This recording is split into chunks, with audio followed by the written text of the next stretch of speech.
બોલો છો ઈ એનો પ્રકાશ ન હોય તો બોલી ના હો. એટલે ગર્વ લઈ શકાય એવું નથી કે મેં કરી લીધું એવું. એનો પ્રકાશ થાય તો એના પ્રકાશની અંદર જ એવી તાકાત છે બધું ખોલી નાખે.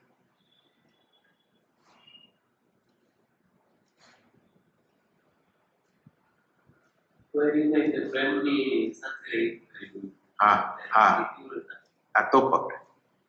પ્રેમનો અર્થ એમ છે કે તળપણ છે કઈક જાણવાની.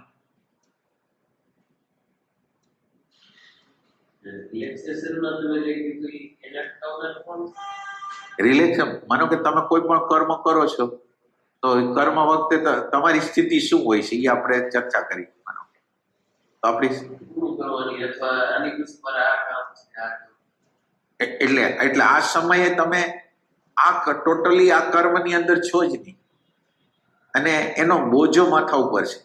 રિલેક્સેશન નથી, બોજો છે. એના પછી બીજું કરવું છે, ત્રીજું કરવું છે.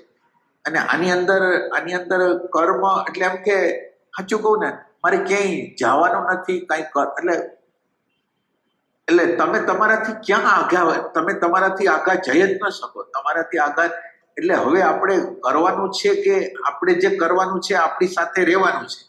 એટલે આપણી સાથે ન રહેવા દેવા માટે શું થાય છે, આપણી હારે ન રહી શકીએ એના માટે શું થાય છે કે આના પછી આ કામ કરવાનું છે, આ કામ જો આવી રીતે થઈ જાય આમ થઈ જાય. એટલે કર્મની અંદર ટોટલ એટલે તમારી પ્રેઝન્સ નથી, વિચાર છે.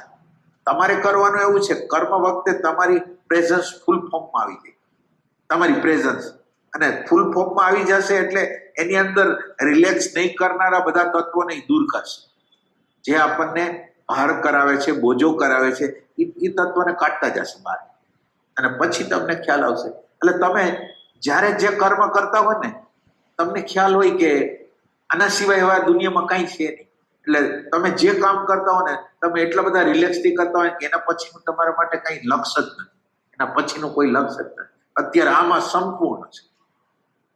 આ છે ને જ્ઞાનનો પરિણામ છે ને આ રિલેક્સેશન.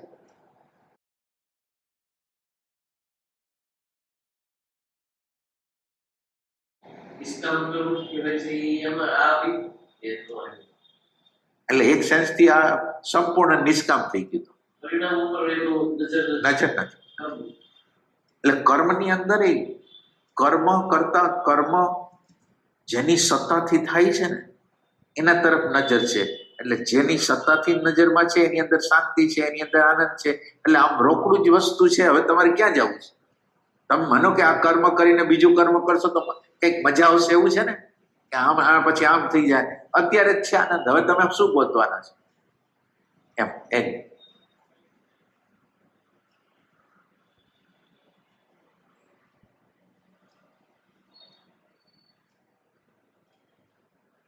આના પછીની કોઈ વાત આવી ને કે આના પછી આમ કરશું એટલે સમજવાનું કે હવે ગયા આપણે વર્તમાનમાં. હા, સમયમાં આવી ગયા. એટલે અઘરું હોય છે આ સમજવું કે ક્યાં ક્યાં ભારો આપણી અંદર પડેલા છે. તમારે ઓબ્ઝર્વેશન કરવું પડે. મને તમે કોઈ કામ કરતા હો અને એ કામ તમારા ફરજના ભાગરૂપે કરતા હો, તમારા આજીવિકાના ભાગરૂપે કરતા હો, તમારા સંબંધોને નિભાવવાના સંદર્ભથી કરતા હો, પણ બધાની અંદર બોજો છે. હા, ઇમેજથી કરતા બધા બોજો છે. અને આની અંદર તો તમે તમારા પ્રભુને જ ખુશ રાખવા માંગો છો અને તમારા અંદરના પ્રભુને તમે ખુશ રાખવા માંગો છો એટલે બધા ખુશ થવાના છે.